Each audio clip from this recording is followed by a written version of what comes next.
Well, here we go. Thursday morning, Cornishman Day. I hope everybody's all right, staying safe, keeping well. Well, say keep out the rain, but we've had enough rain. I'm hoping that he's going to clear up a bit now and settle down a bit for a day or two. Anyhow, it's Carl Hammer's birthday today. Happy birthday to you today, boy. It's Alfred Birchall's a dear friend of mine. We both met. We got friends when we was in hospital together. It's his birthday tomorrow, so happy birthday to you tomorrow. And on Saturday is Tim Kerr's is his birthday on Saturday. So happy birthday to you Saturday, Kim. All right. We just let's see. It's up the old rain to stay away a bit. Now I'm going to do another Liz Armand one of your day about going back to nature. I was reading this little article in the paper a few weeks ago back along that said tune into the earth energies, hug a tree and feel the earth throb. I said, Alfred, what a pile of foolishness that is. What do they think we to believe such things? I dunno, he said.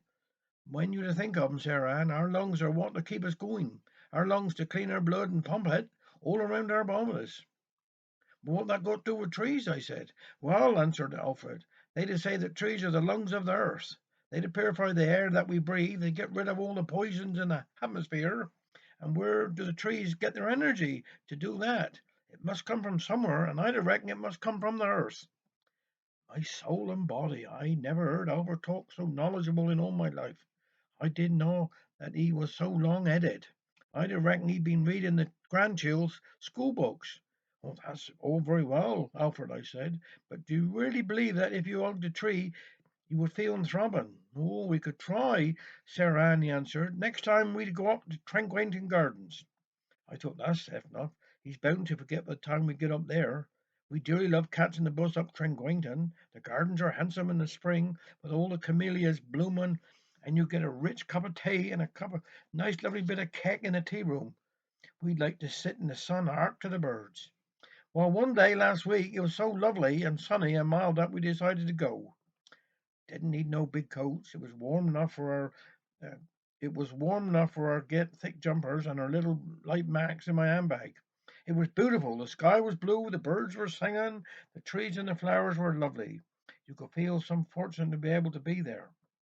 We sat down on one of these seats, then Alfred said, Come on, Sarah Ann, you know what we was going to do when we come up here. Next, we was going to hug a tree. We can't do that day. There's too many people about. We shall only look daft, I told him.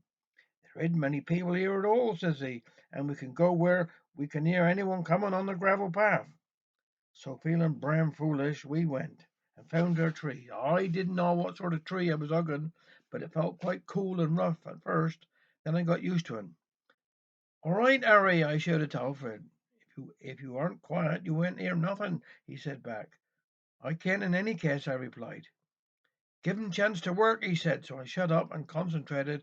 In a bit of while I felt comfortable with my arms round the tree, leaning my face against the get trunk.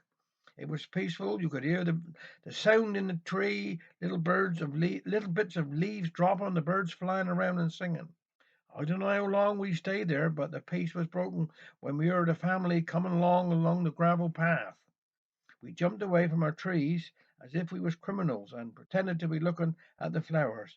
Well, we did feel a bit embarrassed about it. After the family had passed, we heard one of the children say, Do you think that old lady and gentleman had fallen down, Mummy? Their fronts were all covered in leaves and moss and earth. And when we looked at each other, Alfred and me found we were lagged.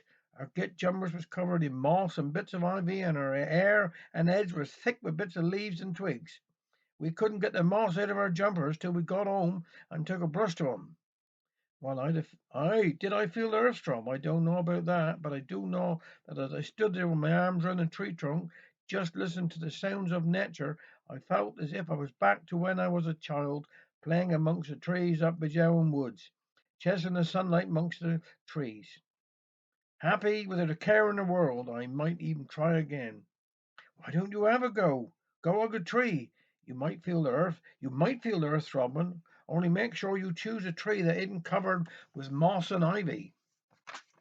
Take care. Have a nice weekend.